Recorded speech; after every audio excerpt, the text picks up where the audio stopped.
Bienvenue dans le podcast Enseigner le FLE en ligne, un podcast 100% dédié aux profs de FLE et à l'enseignement du FLE. Chaque semaine, vous avez le droit à des conseils et des astuces pour vous aider à accomplir votre rêve le plus cher, celui de devenir nomade digital de FLE et de voyager partout dans le monde. Le podcast est disponible sur toutes les plateformes, pensez à vous abonner pour ne rien rater. Bonjour tout le monde, c'est Jérémy, j'espère que vous allez bien. Installez-vous confortablement avec un bon popcorn, j'ai un nouveau podcast à vous faire écouter avec Océane Touillon. Océane Touillon, c'est une entrepreneuse et une experte dans la création de formations de FLE. Elle m'a invité sur son podcast il y a de ça quelques temps. Son podcast s'appelle Les FLEpreneurs et on a eu l'occasion d'avoir une discussion très très intéressante. On a notamment parlé de mon parcours en tant que prof de FLE jusqu'à aujourd'hui, des avantages de ce métier de prof de FLE indépendant avec tout ce que ça comporte, notamment le fait de voyager partout dans le monde. Et on a également parlé des inconvénients du métier avec notamment la solitude. Comme vous le savez, c'est un métier qui est assez solitaire. Donc voilà, c'est une discussion très intéressante que je vous invite à écouter. Je vais vous proposer un extrait du podcast dans un instant. N'oubliez pas que vous avez également la possibilité d'accéder au pack intégral. C'est toutes les formations de FLE, c'est-à-dire 16 formations du catalogue, jusqu'au 30 avril pour moins 85% de réduction. N'hésitez pas, c'est le tout premier lien d'inscription et c'est encore disponible pendant quelques jours. Ne ratez pas cette chance. Tout de suite, je vous propose cet extrait de podcast avec Océane Touillon. Bonjour Jérémy, bonjour. Merci d'avoir accepté de participer. Comment ça va? Ça va super, Océane. Merci pour ton invitation dans ce podcast. Je suis très content d'être ici et voilà, je vais répondre à tes questions le mieux possible, j'espère. À toutes tes questions, aussi nombreuses soient-elles. Attention, tu sais pas dans quoi tu t'engages là. Attention. Ah, écoute, je suis prêt à en démordre. Parfait, je prends bonne note. Alors, on va commencer par des petites questions histoire de prendre la température un peu.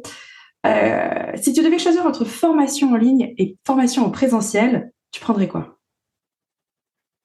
Alors, en tant qu'apprenant, tu veux dire, quelqu'un qui veut se former entre présentiel et en ligne, ça dépend. Moi, j'avoue, j'aime bien les deux, honnêtement. J'ai fait les deux. Je pense que je me suis énormément formé en ligne dans plein de domaines. Ok, donc en ligne. Mais oui, en ligne, c'est vraiment, j'ai toujours adoré ça. Depuis, ça va faire maintenant, je sais pas, 6 ou 7 ans que je me forme en ligne. Mais le présentiel, ce qui est bien, c'est que ça apporte une dynamique. Parce que souvent, quand on est en ligne, on fait ça un peu dans son coin, on est un peu tout seul. Alors qu'en présentiel, on aura tendance il y aura certainement d'autres stagiaires avec nous avec qui on va pouvoir échanger ou s'entraider aussi. Peut-être qu'il y a d'autres stagiaires qui vont avoir des difficultés que nous, on n'aura pas, et inversement, nous, on va avoir des difficultés que eux n'auront pas. Donc ça, c'est pas mal, cette dynamique de groupe qu'on peut avoir en présentiel, je pense. Bon, après, il existe aussi du one-to-one, mais voilà, en ligne, c'est vraiment quelque chose où on va faire un peu dans son coin, on va progresser à son rythme aussi, et c'est très efficace. Mais je pense que les deux sont deux outils très différents en fait. Et moi, j'ai pas forcément de préférence, mais il est vrai que j'ai fait beaucoup plus de formations en ligne depuis maintenant de nombreuses années. Ok, good. Entre Notion, peu importe, ClickUp et Team, Cahier, je prends tout à l'écrit, qu'est-ce que tu choisis? Je dirais Notion. Notion, good. Oui, j'ai plus utilisé Notion personnellement. Après, voilà, j'aurais pas forcément d'argument pour l'un ou pour l'autre. C'est juste une préférence personnelle. Alors, très bien, Notion, très bien. Non, mais c'est le but de ces questions, c'est savoir un petit peu plus. Mac ou PC? Tu as répondu tout à l'heure en off, mais Ah oui, ça, je suis un pro Apple. J'avoue, pas dire que je suis un Apple addict, mais non, Apple, alors vraiment Apple, pour le coup, depuis mes 14 ans, j'utilise des appareils Apple en fait, des Mac, des iPhones, voilà. Donc à fond. Bon, j'ai pas tout l'équipement Apple, hein, j'ai pas l'Apple Watch, j'ai pas ce genre de truc, mais j'ai toujours eu un Mac depuis mes 14 ans. Donc effectivement, pour l'ergonomie, pour la simplicité d'utilisation, même pour tout le design, en fait, voilà. Apple, c'est mon dada, comme on dit. Ok, Apple, très bien, très bien. Thé ou café? Je bois un thé, donc ça c'est sûr, thé. Okay, je suis pas, en réalité, je suis pas un vrai Européen, je suis un Asiatique. Non, je rigole, mais non, le thé. Après, j'aimais bien le café dans le temps, mais il se trouve que voilà, j'en ai peut-être un peu trop abusé étant étudiant, donc maintenant ça m'excite de trop. J'ai trop d'énergie en prenant du café, donc le thé.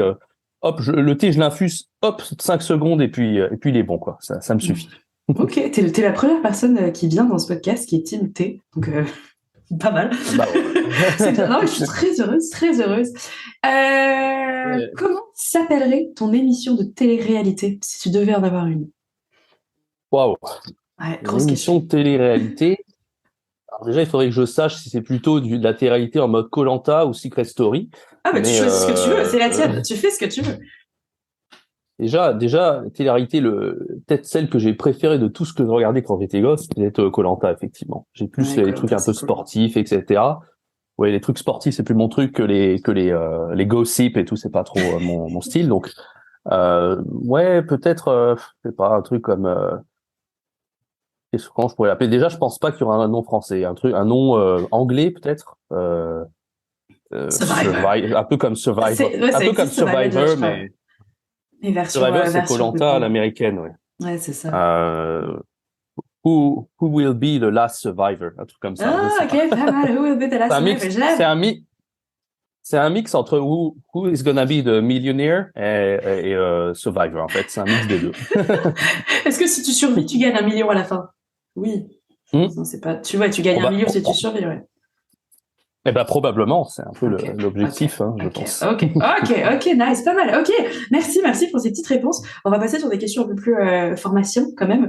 Déjà, il y en Mhm. a pas mal qui te connaissent, mais pour ceux qui ne te connaissent pas, est-ce que tu pourrais te présenter et nous parler un peu de ton parcours, ce que tu fais, ce que tu as fait, comment est-ce que tu en es arrivé à là où tu en es aujourd'hui? Ouais, donc je m'appelle Jérémy Fulep. Là, j'ai 28 ans à l'heure actuelle. En mois de mars, donc dans à peu près un mois, j'aurai 29. Ça va, je suis Ouh, encore jeune. t'es né quand du mois de mars? Je suis du 14, comme Du 14. le même jour qu'Einstein. Ouais, c'est un signe, c'est un signe. C'est un signe. Voilà. Donc mon parcours est assez basique. En fait, j'ai fait une licence de langue LEA, anglais-allemand, chinois en troisième langue, une option. J'ai fait Erasmus en Allemagne à la fin de ce parcours. Donc vraiment, j'étais vraiment dans les langues, c'était vraiment mon truc. J'adorais tout ce qui est langue et linguistique. Et donc en Allemagne, j'ai eu quelques opportunités d'enseigner le FLE. Ça m'a énormément plu en tant que vraiment from scratch, hein, en partant de zéro. Vraiment, j'avais aucune expérience. Et je me suis dit, allez, pourquoi pas tenter le master FLE en rentrant en France après mon séjour en Allemagne. C'est ce que j'ai fait. Donc j'ai eu un master FLE, enfin j'ai fait ma première année de master. Ensuite, je suis parti en Angleterre, voilà, en tant qu'assistant de français. Toujours, ça a confirmé ma passion pour l'enseignement du FLE. Et ensuite, j'ai eu l'opportunité d'enseigner en Chine lors de mon stage de master 2, d'abord en tant que stagiaire, Ouais. puis en tant qu'enseignant à temps plein en Chine. Ça a duré une bonne année, juste avant le Covid d'ailleurs. Et T'étais où puis en Chine? en Chine, j'étais à Chengdu, la Ok. capitale de la gastronomie chinoise, à peu près Ouh. dans le centre de la Chine. Pas mal, Donc ok. c'était super, super année. J'ai appris énormément de choses. Et après le Covid est arrivé. C'est là que je me Tu suis es donc lancé en tant rentré. qu'indépendant. Je suis donc rentré. Je suis rentré du Japon. D'ailleurs, mes affaires sont encore en Chine à l'heure actuelle. Ça fait un bon bout de temps. Mais alors, ça fait 3 ans que j'ai encore gardé mes affaires là-bas parce que j'ai jamais récupéré tellement c'était voilà, ça Là, coûtait un c'était la bras de récupérer panique. tout ça. Ah, bah C'est la ouais, ouais, panique. ouais. Et donc, voilà, je me suis lancé en tant qu'indépendant. J'ai fait mes premiers cours en ligne. J'avais jamais fait ça avant. Donc, c'était en 2020, début 2020. Ça a tout de suite pris, en fait. C'est comme si j'avais fait ça toute ma vie, en fait. Utiliser Ouais. Zoom, jongler, tac, PowerPoint, machin, tableau blanc, et dessiner des trucs. Enfin, voilà. Dès le premier cours, j'étais à l'aise avec ça. Alors qu'il y avait certains professeurs à l'époque ils avaient pas à afficher leur écran sur Zoom. Ils montraient à la Ouais. caméra sur une feuille de papier à l'étudiant, Ah, ce genre waouh, de waouh, choses. waouh, waouh, waouh. Ok. Donc l'enseignement en ligne, on peut le dire, c'était une révélation en fait pour moi. Ça a été un truc j'ai adoré. Et puis il se trouve que après, les écoles ont fermé, les écoles de FLE. Il y a eu des confinements en France, etc. Donc l'école où j'enseignais a fermé. Donc je me suis lancé en tant qu'indépendant dans le Mhm. FLE. J'ai commencé avec des plateformes comme italki, par exemple. Je sais pas si Ouais. tu connais ce genre Ouais, ouais, ouais. de plateforme. Et ça a très très bien pris en fait. Dès le départ, je me suis fait bombarder d'élèves en fait. Je m'y attendais pas du tout. En fait. Je pensais vraiment que je devrais faire mon marketing un peu par moi-même.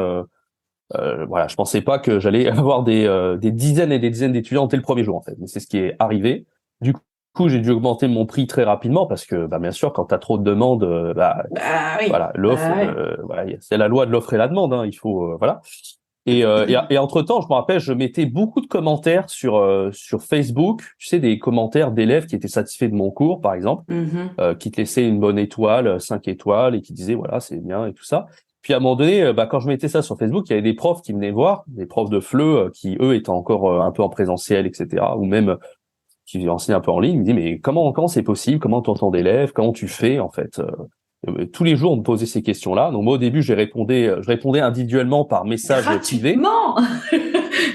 Voilà, gratuitement, mais enfin, voilà, je leur donnais pas des conseils incroyables. Je leur disais, voilà, j'ai fait ça, j'ai fait ça. Puis à un moment donné, vraiment, ils insistaient, comment tu fais que ça? Je dis, en fait, ça, je peux pas donner gratuitement, en fait.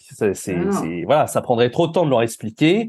C'est quand même, voilà, ça mérite quand même tout travail, mais enfin, tout conseil, Mérite salaire. je pense, mérite salaire, mais en l'occurrence dans cet aspect-là, parce que il s'agit quand même de percer en tant qu'indépendant. Donc, c'était quand même un gros truc. Donc à partir de là, j'ai pris une décision. Je me suis dit, pourquoi pas essayer de lancer un coaching pour les profs, en fait. Donc là, j'ai lancé un coaching pour les profs. C'était mon premier produit, mon tout premier produit. J'avais jamais créé de produit avant. Bon, c'est pas un produit parce qu'en fait, il suffit juste comme si je coachais elles, mais il se trouvait que voilà, je coachais les profs à la place. En fait. Ouais, non, mais ouais. Donc j'ai créé une page de vente. En fait, j'ai fait une petite page de vente sur Podia. C'est un outil pour proposer des formations et tout type de produits. En fait, on peut tout faire dessus et un coaching, voilà, ça permet de tester en fait l'idée. Je me suis dit pourquoi pas tester l'idée. Et j'avais mis un prix assez élevé au début parce que j'avais plein d'élèves à côté. Je me dis voilà, c'est juste pour tester. Je me suis mis à 80 € l'heure, 80 € pour la séance de coaching en fait. Et je me dis on va voir si ça perce. Hein. S'il y a de la demande dans cette niche là, si je me mets à 80 €. Voilà, s'il y a de la demande, c'est vraiment qu'il y a de la demande, quoi, pour le coup, parce que il faut être prêt à payer 80 € pour la séance. Et il se trouve qu'en publiant alors j'avais commencé ma chaîne YouTube, Enseigner FLE en ligne, j'ai posté mes 3-4 premières vidéos et je faisais un appel à l'action vers ce coaching à la fin. Et j'ai dû obtenir au bout de quelques jours 3, 4, 5 clients en fait en coaching assez rapidement. Pas mal. Et c'est là en fait quand je me suis dit si j'ai déjà au bout de 2-3 vidéos, 4-5 vidéos, je sais plus 3, 4, 5 clients avec le coaching, c'est que cette niche elle est viable en fait. C'est qu'il y a vraiment de la demande, les profs ils veulent se former, gagner en compétences, devenir indépendants, avoir cette liberté, etc. Donc c'est là que je me suis mis alors ouais, c'était assez radical, mais je me suis mis vraiment à faire une vidéo par jour sur YouTube et à commencer en fait voilà, le coaching ça prenait beaucoup de temps parce que à bout d'un moment j'avais de plus en plus de profs aussi, donc je me suis dit je vais créer des formations. Et avril 2021 j'ai lancé Shaya Taïwan en tant que nomade digital et j'ai lancé ma première formation de FLE et après ça a été un truc que j'ai pas pu m'arrêter en fait, j'ai créé une formation par mois et à l'heure actuelle j'en ai créé plus d'une quinzaine de formations. Tu es un créateur acharné. Merci d'avoir écouté ce petit extrait d'épisode de podcast. Je vous mets le deuxième lien en description pour aller l'écouter en entier. Ne vous en privez pas, c'est très intéressant je trouve. 2 petits rappels avant de se quitter. Le premier, le pack intégral est disponible jusqu'au 30 avril. C'est toutes les formations de FLE pour moins 85% de réduction. C'est du jamais vu. Profitez-en, c'est le premier lien dans la description. Et n'hésitez pas à suivre Océane Touillon sur les réseaux sociaux, notamment sur son Instagram, le Fab Lab. C'est beaucoup de contenu, beaucoup de valeur pour les profs de FLE indépendants. Personnellement, je suis quotidiennement et je trouve ça très intéressant. N'hésitez pas à suivre Océane sur Instagram, le Fab Lab. Encore une fois, le lien est dans la description. À très bientôt pour de prochains contenus sur la chaîne YouTube. C'était Jérémy. Ciao, bye bye.